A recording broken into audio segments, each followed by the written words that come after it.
Fantastic challenge coming up for these young drivers here today. We're up to race 11 of 16, just 3 weekends left, and here's how the championship stacks up. A big point for Spencer Pigot for getting the pole, moves him now within 10 of Jack Harvey. Very much still a 3-man race, Anders. It really is, and I think we're going to see this race being pivotal to the championship chase here as we near the end of the season. So Ed Jones has a little bit of ground to catch up, but other than that, it is so tight. Those behind still looking to jockey for position 2. Beautiful day here in Wisconsin. Let's go down to the grid for the command to get things started. To give the command. Drivers, start your Mazda engines.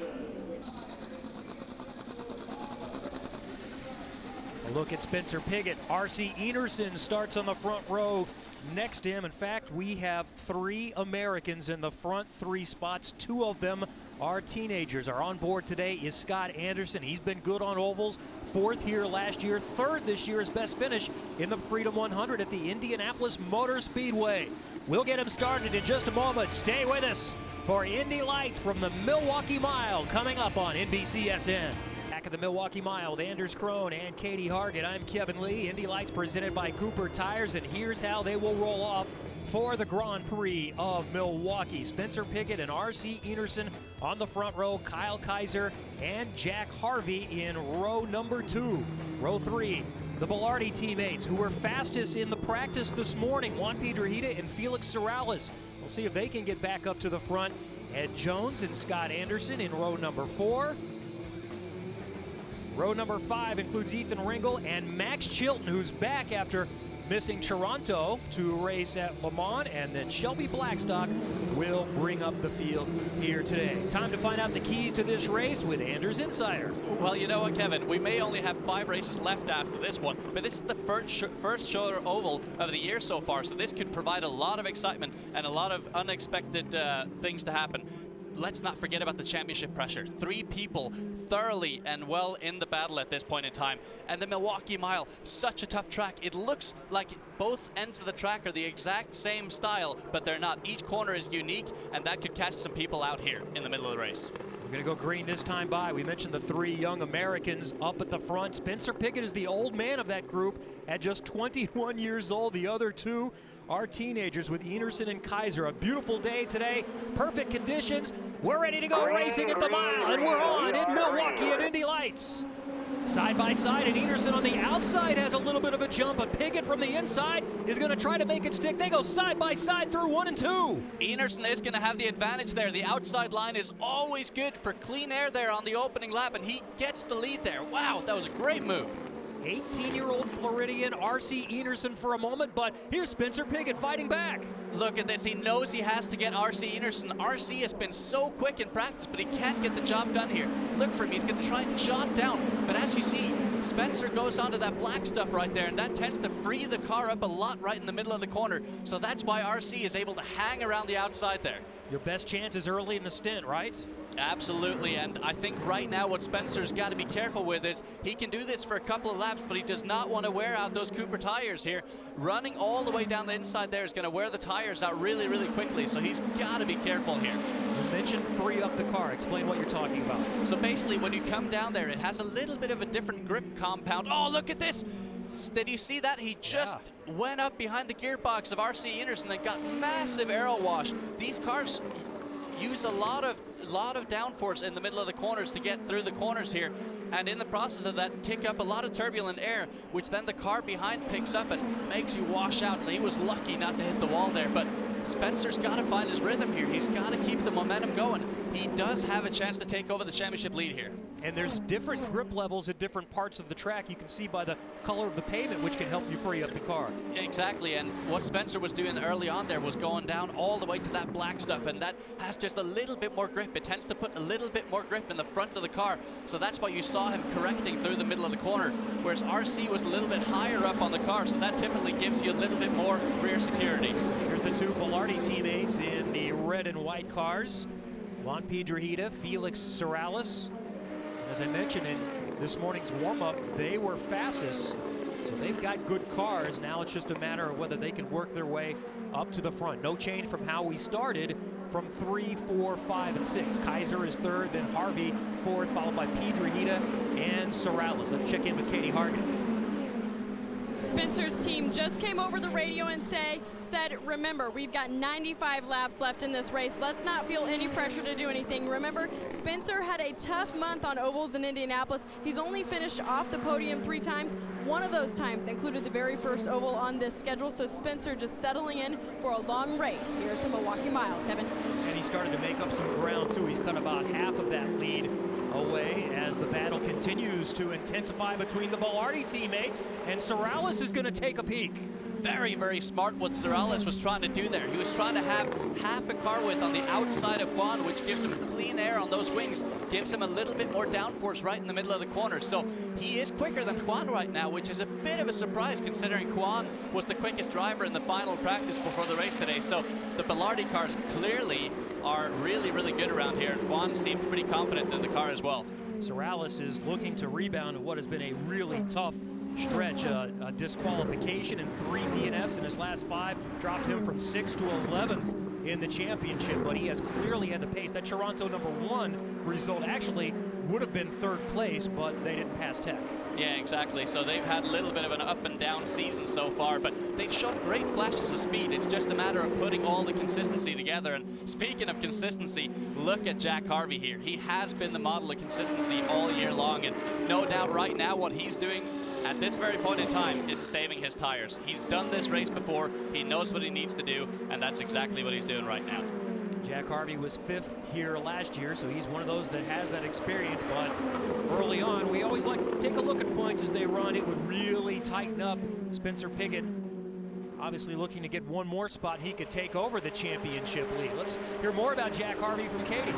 Kevin, when I talked to Jack Harvey yesterday, I said, you're driving with a lot of confidence. He said, absolutely, I'm confident and comfortable. Then I said, so you're leading the points, do you play it safe? He said, that's never been my style. I won't play it safe this weekend. I'm gonna push as hard here at the Milwaukee Mile, just like I did in St. Pete. Jack Harvey is one of those drivers where you can see the benefit of coming back for a 2nd season in the same series. You could argue that maybe he was ready to jump to IndyCar after a good season last year, but now I think he's really showing that he's ready if he can put a program together to take that next step. I fully agree with you. I think he is ready, and the way he's delivered this entire season has just been flawless. They weren't necessarily on the pace early on this year when Carlin had a bit of an advantage with Ed Jones, but now they've just clawed back, and he's been so strong ever since. But I actually think he is driving with a bit of a margin here, because when you see him going through turn 3 and turn 4, he doesn't try and pinch it down, as we see. Look at this, down the inside for Felix Sorales. He's aggressive right now as these guys are both catching Jack Harvey. Good battle for 5th position between the 2 Belardi cars. Piedrahita in front, Sorales chasing. Harvey is right in front of them by a few car lengths. I did talk with Jack about next year, and he said they're already working on that, and they're getting good response from IndyCar teams about possibly joining the program. Obviously, budget is a factor, but if you can win the championship, that takes care of part of that. But there's a long way to go before you get that championship. There are 3 drivers thinking about that bonus money right now from Mazda. Yeah, but I think it just speaks to how competitive this series is at the moment. We have 3 drivers that I arguably think are ready right now for IndyCar, and another 3-4 drivers that within 6 months or a year will definitely be ready for IndyCar. So it's just such a good level right now. But look at the pace we're seeing from Juan Piedrahita right now. He showed flashes of speed early on this season, but he is just so strong right now. And what he's got to do right now is he's got to place his car in different lines to Jack Harvey. He needs clean air on the tires and the wings, and that's exactly what he's doing here as we see Spencer Pigot now starting to drop back from RC. So we'll keep an eye on 4, 5, and 6. That's been a tight battle. Back up front, there's RC Enerson in the red and black Lucas Oil car, leading Spencer Pigot by about 6 or 7 tenths of a second. This has been a fantastic season for RC Enerson. I asked him yesterday, did you really expect this? As we see now, Juan Piedrahita going to the inside of Harvey, and they almost touch wheels. Harvey is going to be forced up a little bit higher, and he's going to lose 1, maybe 2 spots. Both of the Belardi cars might get him. Juan just slid it up there on the inside into turn 1. He was not taking no for an answer, and Jack tried to turn down, but Juan just carried too much speed and slid up a little bit. They were lucky not to have contact, but what is going on right now with Jack Harvey? He's falling back quickly, and his teammate R.C. Enerson is leading and dominating right now. That's, as they run, would have a big impact on the points championship. Here's a look again. Man, you just see Jack tries to squeeze him down to the bottom, but Juan is already committed, so good alert of reaction there from Jack Harvey to get out of that. But wow, what a move from Juan. He is on the move. So Piedrahita is up to 4th, Sorales 5th, Harvey falls to 6th place, and they're all chasing the teenager from Florida, R.C. Enerson. Grabbed the lead on the first lap, and he's in front at the Milwaukee Mile. It's still early going in the Milwaukee Mile. That said, we've run more than a 1/5 of the race so far, working on lap 23 of 100 at the historic Milwaukee Mile. With Anders Krohn and Katie Hargett, I'm Kevin Lee. R.C. Enerson took over the lead on the first lap from the pole sitter Spencer Pigot. Enerson is still in front. Pigot running in 2nd. Kyle Kaiser, Pigot's Juncos teammate, is running in 3rd. Then it's Piedrahita, Sorales, and the championship leader coming in, Jack Harvey. But as they run for the moment, it would be Spencer Pigot in front of the championship by 1. So a big turn, just with Harvey losing those 2 spots to the Bellardis a little while ago. Really big swing in the championship, but just look at Ed Jones right now running all the way down in 9th. He's had a horrible day so far, so he's the one that's going to lose the most amount of points right now. But just looking at the attitude of the car here for R.C. Enerson, he is not over pushing that car. He is not sliding that car around. I think he is the smartest 18-year-old that we've ever seen at this track here in an Indy Lights car, because he's not sliding in anything. He's saving those tires. He knows that he's going to need them for the final 50 laps of the race. And R.C. Enerson, who mentioned, I started to tell the story about it's been better than he expected, because keep in mind, not only is he a teenager, but he didn't race in Pro Mazda, the second step of the Mazda road to Indy. He was in USF 2000 last year, made the big jump, and he really expected this just to be a total learning experience, but he's already had 2 podiums this year, 6 top 5s, better than he realistically thought. Yeah, and he also gets the award for the highest flyer as well from Toronto. Yeah. But no, he's done just an outstanding job, and I'm just looking at the lines he's picking here. As you see a few times here, Spencer tries to go down low, and as soon as Spencer goes low, R.C. Enerson goes low as well to give him dirty air. So R.C. is driving really, really well here, and for sure getting some good advice from his driver coach, Jonathan George, as well, up in the spotter stand, just telling him where Spencer's running, what he needs to do to cover him. I love listening to drivers like you explain how you do well at this track. Anders won here at Pro Mazda, and we have with us the winner of this race in Indy Lights last year, one of his 3 wins last year for Andretti Autosport, Zach Veach. This is a fun racetrack to watch. What is it like to drive on, Zach? Oh man, this is one of my favorite places we come to. I mean, I'm very heartbroken not to be able to race here this year, but I mean, just as far as from a feeling, going around this place, being, you know, if you go to Iowa, you have all that banking that gives you that extra grip. Here, Milwaukee, it's so flat, and you have different asphalt patches that the car is constantly moving around, so you have to get comfortable with being uncomfortable as you go around this circuit. And to be fast here, you just got to really commit and kind of overcommit and find where that line's at. I mentioned early that Spencer Pigot was going to try to challenge Enerson because there was a better opportunity to get that spot back early in the stint. And then we're going to see later in the stint. I'm not saying this race is over, because it is far from over. And unfortunately, you can attest to that, because 2 years ago, you dominated the first half of the race, and then what happened? I knew we were going to bring this up, so I kind of tried to prepare myself. But yes, no, last 2 years ago, my start was kind of exactly like R.C. Enerson's. Luckily, I lined up next to Sage Karam. I was able to get the lead going into turn 1. And yeah, you pushed a little too hard. Milwaukee, it's a place where you're not flat around, so you're constantly lifting, you're trying to put the power down, so you can be a little too aggressive with the power. So if you're trying to put the power down too much and you're pushing these tires too hard, you'll notice around the halfway point, these guys will start to fall off. And as you lose the rear tires around here at Milwaukee, as we said, this is a really fun place if you have a great car. As soon as your tires start to go, it just really becomes very mentally fatiguing, because it's so easy to lose it here because you don't have the banking to catch you. As we're looking at Juan Piedrahita here, they're catching the lead pack at a really, really quick rate of speed right now. What would be your mindset if you're Juan Piedrahita right now as you're catching him really, really quickly? If I was in Juan's shoes, you got to keep your eyes forward. You got to judge how you're catching these guys and kind of think where you'll be able to make a move if possible. That's all about oval racing, is thinking ahead. But Juan's got to be careful. He's got all this speed right now. He wants to make sure he's not A, using up his tires trying to catch the car in front of him, but B, once he does catch the car, he's efficient getting around them so he doesn't waste the little bit of tires that he has left running around in the dirty air like you explained earlier. And in your situation, what was the difference from the one year to the other? What was your mental mindset change from, okay, I'm leading this race, I'm just going to drive as hard as I can, and then the next race you took it a bit more easy, or what was the mindset? Well, I had Michael Andretti, my spotter, and my engineer all yelling at me on the radio to back it down, so they kind of helped me save my tires a lot more. But, you know, just going into it, I think I was so eager to lead because that was my first time leading 2 years ago, that once I got out front, I just wanted to stay out front. And it's I think, harder to lead than it is to follow. You got to learn what it's like to win a race. You got to learn what it's like to lead. So as you got the lead for me in 2014, I was more comfortable being up front. So I knew, okay, this is a long race. I just got to settle in and do a pace that I can run till the end, because of course that's more important than just leading the first half. Juan Piedrahita in that first red car continues to challenge Kyle Kaiser now for third position. Katie has more.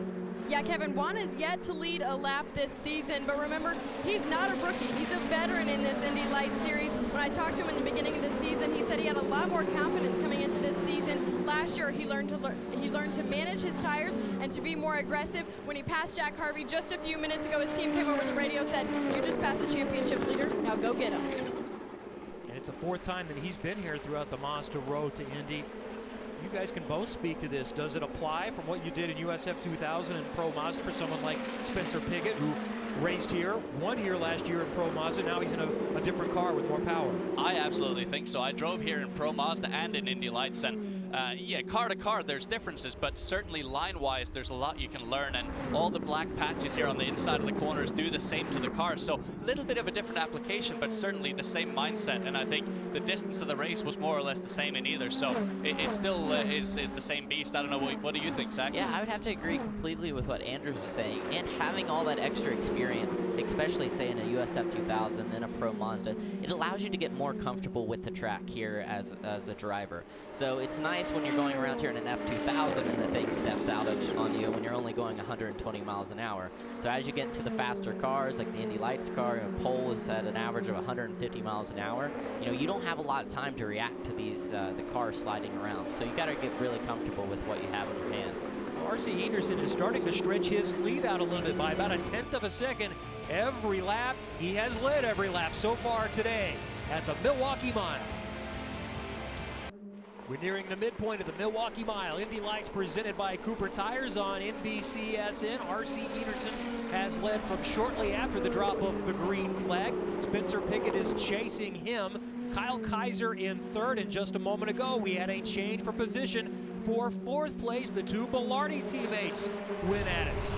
And it's just a classic overtake, working on him lap by lap here. He went a little bit to the high side initially to get clean air on the wings, then dove down the inside into turn 3 and then just made that stick. And then Juan lost all sorts of momentum going into the next corner. So great pass there for Felix, and he is catching the leaders at a very high rate of velocity right now. And he's not too far behind Kyle Kaiser for that third position, so we'll keep an eye on that battle. In fact, 2, 3, 4 all bunched up. Pigot has also chopped in to Anderson's cushion just a little bit. It's down to a second. It was 1.3 seconds just a few laps ago. Have a look at this beautiful line that Felix is doing. He's going high on entry, which gives him clean air on entry, a little bit lower that lap, but look at that, high on entry, so it gives him good downforce through the middle of the corner, and he's able to get right up on that gearbox of Kyle Kaiser. And now we're going to see that yet again here into turn 3. He's going to start off high, and then right in the middle of the corner, he's going to try and jot down to the inside. There it is. Oh! Kaiser trying to hang on, and he can't. He'll keep it out of the wall, and somehow everybody will avoid hitting him. That was almost the best save I've ever seen at the Milwaukee Mile. Just had a flat slide from the middle of the corner and almost managed to save that, but Felix was so good there at avoiding that. Look at this. And this does bring out a yellow. And you can see exactly with the patch that we have here, that black spot has a little bit more grip. We saw Kyle Kaiser all the way on the black, then you just see the right rear barely break over into the light gray, and that's when the car starts to slide around and he loses it. So there's the panic of the guy that's spinning, hangs onto it, spins again, and then what if you're the guy behind, Felix Sorales? That was just crazy right and there. And then Peter Hita almost hits him too. But I'm pretty confident, actually. Kyle only went down to the low side to give dirty air to Felix Sorales, and look at this. Oh, that's Scott Anderson. We're on board with him, and he's the one that we saw with the big wiggle, and he does a nice job of hanging on to it. And that just shows you the pendulum effect that it comes to ovals. He was far, far back, but going through the middle of the corner, you're so loaded that if you have to lift off the throttle suddenly in the middle of the corner, the rear can step out so quickly. So even for Scott Anderson, that was a bit of a hairy moment. But yeah, obviously a shame here for Kyle Kaiser, who was just trying to cover the inside to not give Felix Sorales any clean air. Kyle Kaiser is just 19 years old from Santa Clara, California. He's had a nice first season with Juncos at the top step of the Mazda Road to Indy. Finished on the podium for the first time in the first of 2 races at Toronto.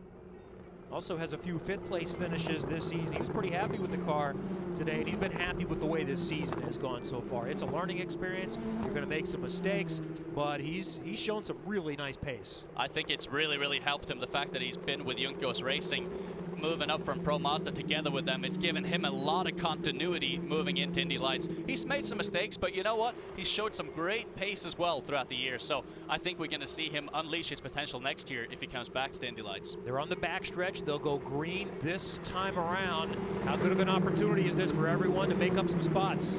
This is a great opportunity here for Spencer Pigot, but he needs to be closer than that. RC got the jump there, and look at this. Felix Sorales is going to be the one in the catbird seat right now. So Pigot in the 2nd position. The 2 Bilardi cars, 3rd and 4th. Sorales now in 3rd position. And Sorales does it again. He goes to the high side, gets clean air, and now he's going to go down the inside into turn 3. It's the 2nd time he's done it, and he's got yet another position. He is the guy right now that is driving the best. Pigot's not quite giving it up. He'll try the high side and try to beat it back down to the corner. Can you make it stick up there? Oh, you can, but Felix was smart. He didn't turn down all the way to the bottom side. He left a little bit of room there, and now giving Spencer dirty air. I think Felix is going to start chasing down RC here. He's incredibly quick. Felix Sorales is now running in 2nd position after starting 6th at a place where it's supposedly very difficult to pass, and he's getting it done.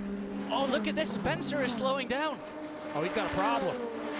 The championship leader for a moment provisionally in this race is dropping like a rock. Just losing that 1 position put Harvey provisionally back in the championship lead, but Pigot losing even precious 4 positions now.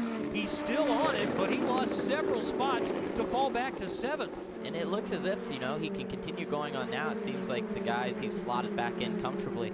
I wonder what they could have been. Maybe a gear or a car shut off for a bit. I almost wonder if it was something electronically to where he needed to recycle the ignition and then turn it back on. I know that they've done that sometimes in the off-season here to get these things, again, brand new power plant. So there's still a little bit of things they need to get ironed out, but for the most part, it's been a really, really good power plant. But certainly, it still is new, and it provides 450 horsepower from a 2-liter engine. So, you know, it's stretching these engines to the very edge, but I still have no idea what happened there. And this season just continues to provide drama and drama and drama. Look at Ethan Ringel back there going to the inside of Kyle Kaiser to try to make a move. Ringel in the green and black car. Kaiser, who was running up in the 3rd position before he had the spin. But just look at how much more momentum you have by doing the outside through turn 1 and turn 2. 3 and 4, they tend to come down to the bottom side a bit more. Oh, big wiggle there for Ethan Ringel. Man, he almost spun it around the exact same spot as Kyle Kaiser did. Up front, it's still RC Enerson, who is very much enjoying what's going on behind him, but now Felix Sorales is his challenger, and he's within just more than a half a second. We'll find out more on Spencer Pigot, who has dropped back to 7th, but still appears to have a quick car. Stay with us. Plenty more to come from the historic Milwaukee Mile. 64 of 100 complete at the Milwaukee Mile. This will be number 65, and the gap is tightening even more. RC Enerson has led from the start, but Felix Sorales, who started 6th, now 2nd, challenging up front within 0.4 of a second and about 3 car lengths. Earlier, Spencer Pigot dropped from 2nd all the way back down to 7th. Katie has more.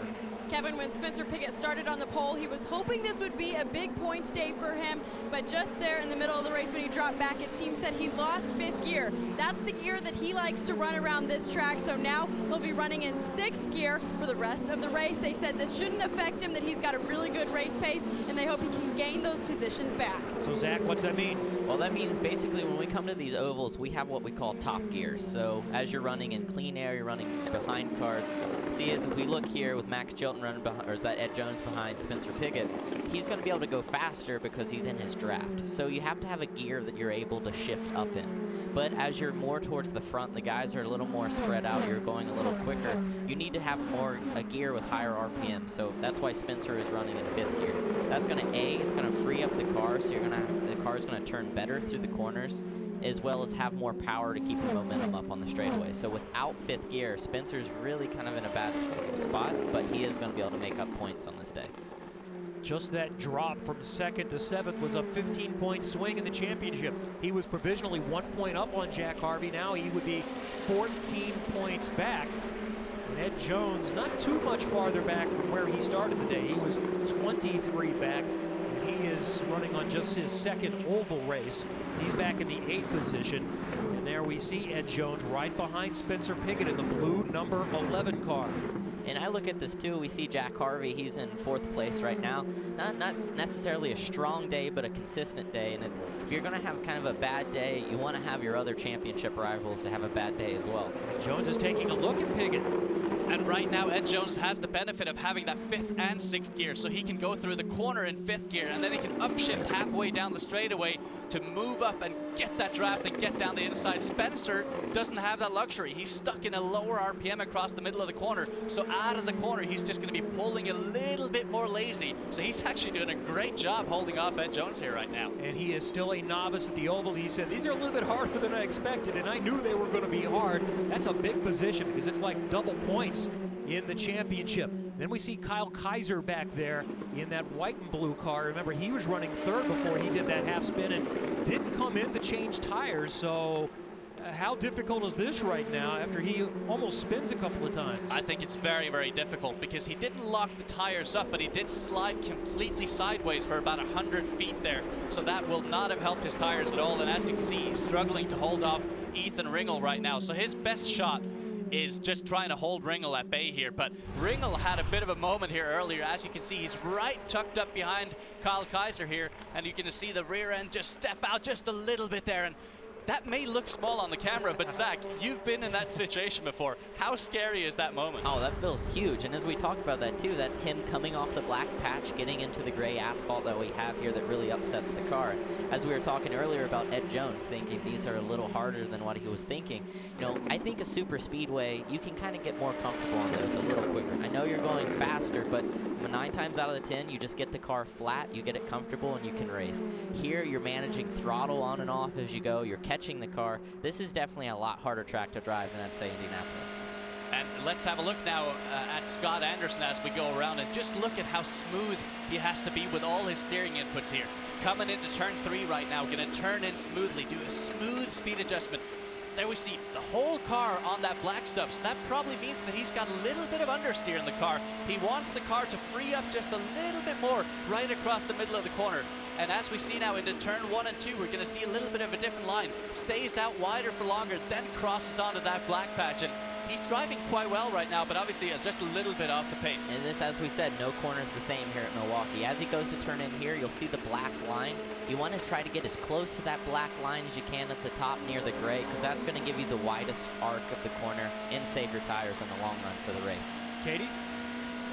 This is Scott Anderson's 2nd year in the Indy Lights Series, Kevin, and before this season, he said he's finally comfortable with the speeds. Last year, he spent time learning the ovals, learning how fast the speed affects you, and then also Scott does visualization exercises. His driving coach is Derek Daly, and he's hooked him up with a sports psychologist that helps him visualize winning each race before he gets in the car. Now, Zach mentioned every corner is different on this track. When I stand down on pit lane, close to turn number 1. We normally talk about elevation on road courses. You're actually going down a hill when you go into turn 1. Yeah, you have a little bit of a change, and that lightens the car up as well. So the car is always going to be a little bit freer on that entry, so you got to have really slow hands, really slow throttle foot, so you can kind of time that perfectly as you get down into, where the car really loosens up.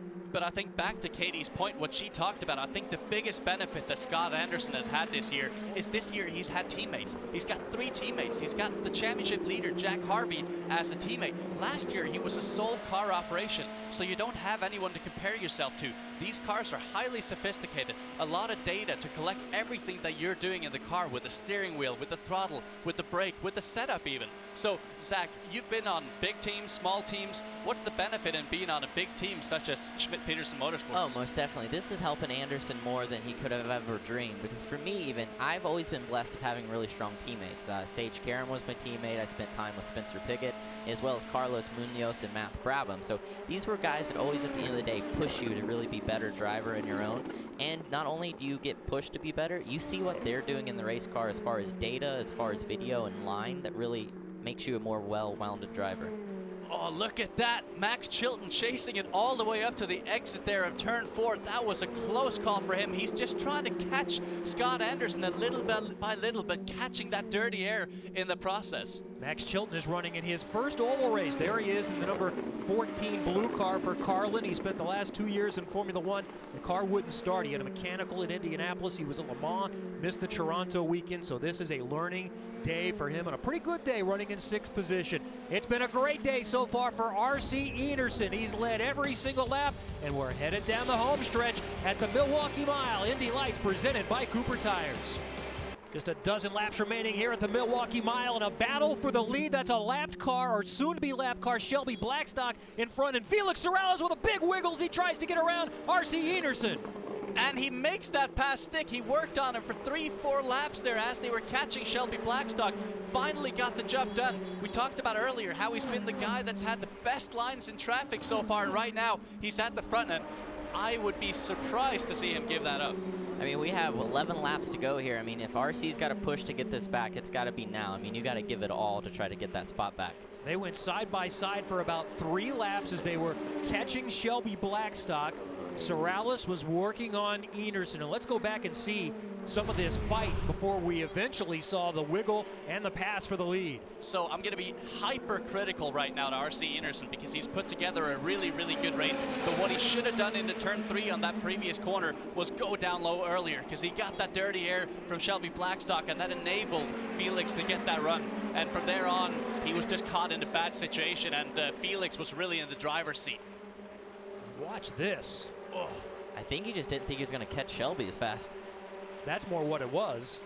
It wasn't he was losing the car. He went down and he was just so much faster. Shelby was trying to get out of the way. Yep. To not impact the race. But now that Felix, he's been in dirty air this entire race. Now that he has clean air, he's just taken off from R.C. Enerson. Well, it's time to award our Cooper Tires Everyday Performer. This time we have a committee of 3, and I think this is going to be pretty simple from the guy who started 7th and now leads the race. Felix, of course. Absolutely. He's put together such a good race, and he's leading by 1.8 seconds after only being in the lead by 2 laps. So he's by far the fastest car on track. We have 92 laps on these Cooper tires. I mean, for him to pull out that big of a gap this late in the race, I mean, it really goes to show the job that he's done. And you just see how assertive he is as he goes into those corners. He doesn't wiggle. He's so comfortable with putting the car down on that black stuff. All the other cars kind of do a little bit of a wiggle when that happens, but he is so assertive, and he definitely deserves this race win, even though R.C. Enerson did an astonishing job for the first part of the race. Now, being in R.C.'s position almost twice, I'm heartbroken for him right now, because I mean, it's to have the lead and know that your tires are going away and there's nothing you can really do about it. That's just very, very hard to go through here in an Indy Lights car. Enerson was looking for his first win. He has finished 2nd before this year in the Grand Prix of Indianapolis, the 2nd race of the doubleheader there. Sorrells is looking for his first win. He's 22 years old, from Puerto Rico. Last year drove in the European Formula 3 Championship. That's the same series that Ed Jones was in last year, and they were both similar. Sorrells was 12th in the championship. Jones was 13th in the championship, and he has shown pace. He had the fastest lap at Indianapolis, and here on the 2nd oval of the season, he might be on his way to a win. Yeah, he's been strong all year long, just struggled to put the consistency together. But what a great story this is for Belardi Auto Racing. They're a local team. Brian Belardi is from Milwaukee. He's got a lot of family and a lot of sponsors, a lot of supporters out here this weekend. So it really is a beautiful story for that team as they're pulling away now, leading by 3.7 seconds. Felix isn't going to give this up. I think he knows how important this is. And I mean, he can coast right now and get to the end. He just needs to make sure he doesn't put a wheel wrong and just stays up front. That's last year's winner in this race, Zach Veach, joining us in the booth today. We'd like to see you in the car more. I know you did a Tudor race in the PC in a sports car. What about the rest of the season? Might we see you in an Indy car at some point? Man, I really hope. We're trying extremely hard to find a sponsor to make the jump up to IndyCar. I mean, sure, as everybody else knows, it's extremely difficult. But luckily, I mean, I have a great organization around me and, you know, a lot of people that believe in us. So we just got to keep working hard. Once we find the right person that'll help me get that jump, I think that we'll be up there. But it's great to see guys like Sage Karam, who I ran wheel-to-wheel here in Milwaukee, qualify third for today's IndyCar race. So I know I can have some fun with those guys. We just need our opportunity right now. Spencer Pigot, by the way, who was running second much of the race after starting on the pole and breaking the Indy Lights record by about 2 miles an hour, fell back to 7th when he had that gearing issue, lost 5th gear, and he's not been able to make up any more spots. He still runs in 7th, and we're down to less than 2 laps to go for Felix Sorales and Belardi Auto Racing, and now a 5-second lead on RC Enerson. Juan Piedrahita, the other Belardi car, is third. Jack Harvey is fourth, and he is going to maintain his championship advantage and even stretch it out a little bit from 10 to 14 if it stands this way. Yeah, this has been all about damage control for the championship contenders, but for Felix Sorales, he is feeling good right now. He is confident. He's got the momentum going his way, and there's nothing that can spoil his day. We're on the white flag lap, a half a lap to go for 22-year-old Felix Sorales from Puerto Rico. He started in the 6th position, has picked his way through, and gets all the way to the front, and Felix Sorales sees the checkered flag to win at the historic Milwaukee Mile. Not bad for a guy that before the race said this is going to be impossible to pass in this race, and here he is, makes up 6 positions on the way to win the race. An impressive drive for Felix Sorales and a 1-3 for Belardi as Piedrahita comes home in third. Enerson is frustrated, disappointed, still a fantastic result for the young American. It really is. And just look at the sportsmanlike behavior here. He drives up alongside Felix and gives the thumbs up. I think we're going to see a lot more of RC Enerson, and considering he's 18 years old in his Indy Lights rookie campaign, he's only going to get better. So lots of more wins to come for him. Zach, thank you for coming and joining us. We look to see you back on the grid very soon. Stay with us. We're going to hear from the winner coming up in just a moment from the Milwaukee Mile. Welcome back to the Milwaukee Mile with Anders Krohn and Katie Hargett. I'm Kevin Lee. Felix Sorales has won his first race in Indy Lights presented by Cooper Tires with a brilliant drive, especially in the second half of the race. RC Enerson leads 88 laps, matches his best finish, coming home in second. Let's get down now and hear from the winner. Katie, bring him out. As Felix climbs out of the car, before this race, he had just one podium finish in the Indy Lights Series presented by Cooper Tires. Felix, before this race, you said there would be no passing. How did you do it? I had a really good car. Honestly, it was thanks to the team. They gave me a really good car, and I just felt really comfortable with it, and I just pushed like hell, and I passed everyone, and honestly, it's good to finally win again. When you passed for the lead, there was a big moment because there was some lap traffic involved too. What were you thinking during that pass? Just get by him as soon as possible, but yeah, RC raced pretty clean. It was really, really fun, and I really enjoyed it, and I'm really happy to get my first win. This is a home race for your team owner, Brian Belardi. How much does it mean to you to be able to get him a win at his home track? Oh, for sure. I mean, he's probably very happy. He's been a bit sick. He's had a staph infection, but to be honest, I think everyone's really happy. We finally won a race this year, and all the hard work has paid off, and all the trouble, all the issues we've had is worth it. First win for Belardi this year, and Felix's first Indy Lights win too. He wins just one step away from the Verizon IndyCar Series. Fantastic day for him. Great racing And we had a lot of swings within the race in the championship. Ultimately, we're not that far off from where we started the day, though. Yeah, very, very similar, in fact. But we're still seeing a lot of pressure for these top 3 guys in the championship. But Felix Sorales now has a good chance to get to the top 5 before the end of this season if he keeps up this momentum.